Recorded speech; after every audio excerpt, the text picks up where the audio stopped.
Hello guys, B Pharm முடிச்சுட்டு என்ன பண்ணுறதுன்னு தெரியலையா? அப்போ இந்த வீடியோ உங்களுக்கு தான். இந்த 3 ஃபீல்டில் நீங்கள் எந்த ஃபீல்டு சூஸ் பண்ணலாம், அதில் எதில் சேலரி அதிகமாக இருக்குன்னு நான் சொல்கிறேன். இப்போ கிளினிக்கல் டேட்டா மேனேஜ்மெண்ட், அதாவது கிளினிக்கல் ட்ரையல்ஸில் வர்றது, இந்த ஃபீல்டு நீங்கள் ஜாயின் பண்ணுறதுக்கு வந்து நீங்கள் எம்ஃபார்ம் முடிச்சிருக்கணும் அப்படிலாம் எந்த மாதிரி எதுவுமே கிடையாது. நீங்கள் பிஃபார்ம் முடிச்சிருந்தாலே போதும்.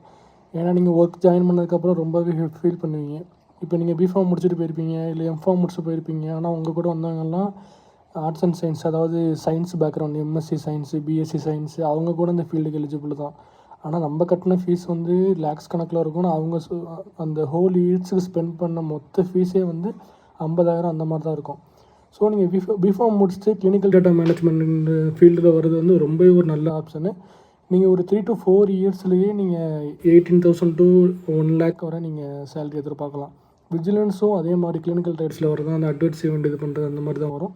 ஃபார்மசூட்டிக்கல் இண்டஸ்ட்ரி வந்து நீங்கள் ஃப்யூச்சர் யோசித்து போனீங்கன்னா, இப்போ ஸ்டார்டிங்கில் உங்களுக்கு சேலரி கம்மியாக தான் இருக்கும்.